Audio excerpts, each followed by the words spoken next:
Ladies and gentlemen, the President of the College of New Rochelle, Dr. Stephen J. Sweeny.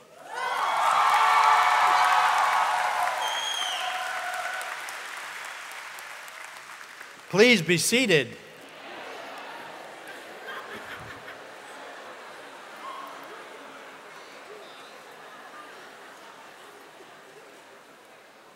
I always feel so appreciated when I say that.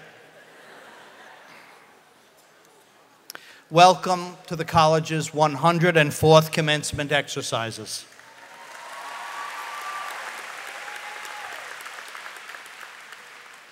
I extend greetings on behalf of the chair of the college's Board of Trustees, Mr. Michael Ambler, and on behalf of all of the members of the board. Would the members of the Board of Trustees please stand to be recognized?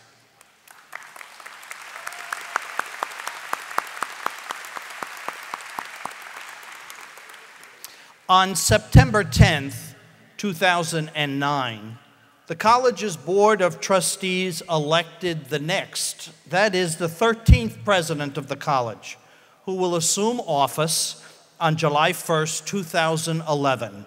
I greet our president-elect, Judith Huntington.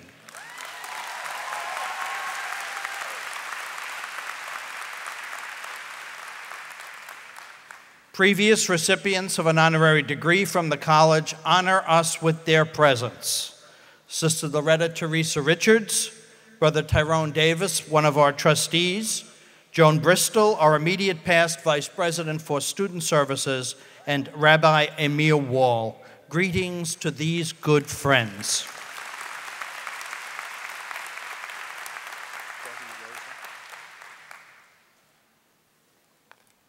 With gratitude for their efforts on behalf of these graduates, I greet the college's faculty, instructional staff, and professional staff. Would you please stand to be recognized?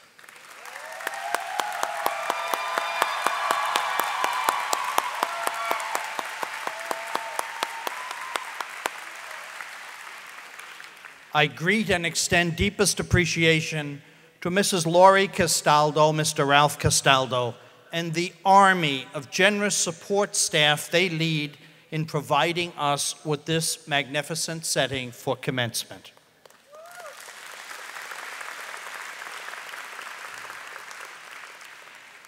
At the end of this convocation today, the college completes its 107th academic year. The college celebrates in so many ways 107 years of promoting human dignity and development. And so we greet our candidate for the honorary degree, who models in his life the very same values which have characterized this college for 107 years, Archbishop Timothy Dolan.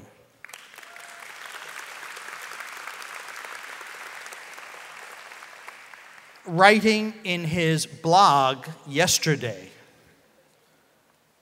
Archbishop Dolan has said this about the role of bishops. We're not politicians, we're pastors.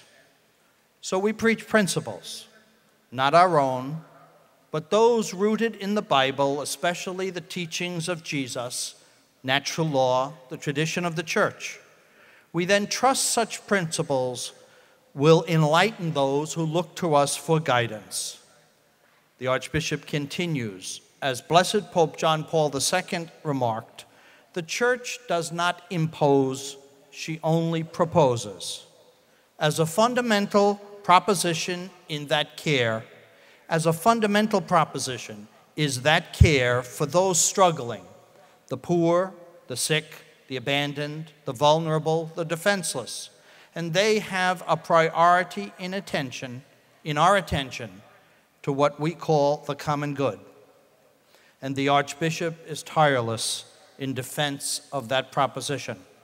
Despite the dramatic expansion of his responsibilities, as if New York, the capital of the world, were not enough, but now service on behalf of the entire nation, in the midst of an incredibly busy schedule, he's been unswerving in his resolve to keep this commitment today, made almost 18 months ago a commitment to the class of 2011, and we're truly honored by your presence. No, you stay right there.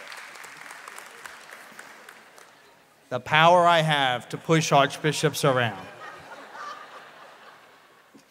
1,153 graduates constitute the class of 2011, and approximately 1,000 are present here. Your names, I hope, are in the program school by school. I greet the class of 2011.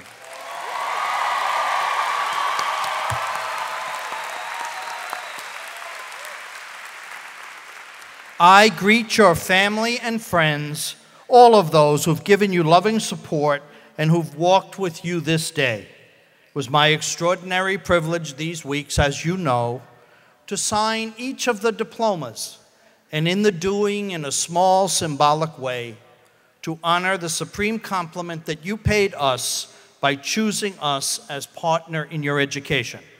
I know that each of you has a very important story, and you cannot and should not be enveloped and made anonymous by the size of your class or the scope of these proceedings.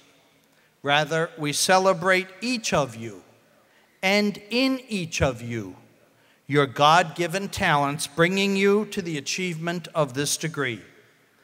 We salute you, and as president of the college, I will be ungracious enough today not to let you be, but to ask more of you, to urge you on to bigger and better achievement, that because you carry a College of New Rochelle degree, we expect you to be women and men not only of educational and career success, but women and men of conscience and compassion.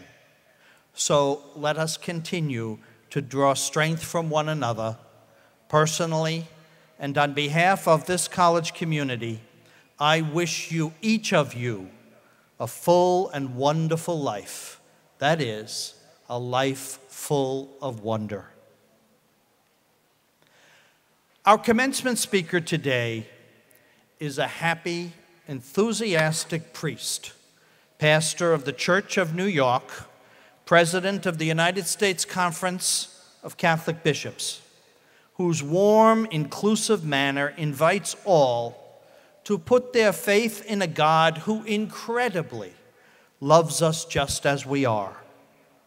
And since, as he says himself, happiness attracts, he's an extraordinary witness to the gospel, making faith contagious. Timothy Michael Dolan was named Archbishop of New York by Pope Benedict XVI, February 23, 2009, and 2 months later was installed. He was elected president of the Conference of Bishops, November 16, 2010. Having previously served as Archbishop of Milwaukee since 2002, Archbishop Dolan is also former rector of the North American College in Rome. He's written numerous books, including To Whom Shall We Go?, as well as the hardcover bestseller Priests for the Third Millennium. In 1994, Archbishop Dolan was appointed rector of the Pontifical North American College in Rome, where he served until June 2001. He also served as professor of church history, having received the PhD in church history previously from the Catholic University of America. He served at the Pontifical Gregorian University and as faculty member in the Department of Ecumenical Theology at the Pontifical University of St. Thomas Aquinas. The work of the Archbishop in the area of seminary education has influenced the life and ministry of a great number of priests of the new millennium. The 25th anniversary of his ordination to the priesthood, that very day, Father Dolan was named Auxiliary Bishop of St. Louis by Blessed John Paul II. He chose for his episcopal motto the profession of faith of St. Peter, Ad quem ibimus, Lord, to whom shall we go? He served as chairman of Catholic Relief Services and a member of the Board of Trustees of the Catholic University of America. Elected as president then of the Catholic Conference of Bishops in November of 2010, he now recently has been named one of the first members of the newly created Pontifical Council for the Promotion of the New Evangelization. Archbishop Dolan has earned an enviable reputation as enthusiastic pastor and religious leader. As pastor of the Church of New York, he gives extraordinary witness as happy, committed priest whose life points to a loving God who never ceases to be engaged in human affairs. Again yesterday, writing in his blog, the Archbishop reflects, "We try our best to be pastors, we bishops, not politicians, teachers, not tacticians, shepherds, not strategists. God knows we do not need to run for re-election, and that's a good thing, since most of us would lose. And the only platform we have is God's Word, as hardwired into the human heart and handed on by His church, especially as taught by Jesus, who reminded us that as long as you did it to one of these, the least of my brethren, you did it to me." Ladies and gentlemen, please welcome Archbishop Timothy Dolan.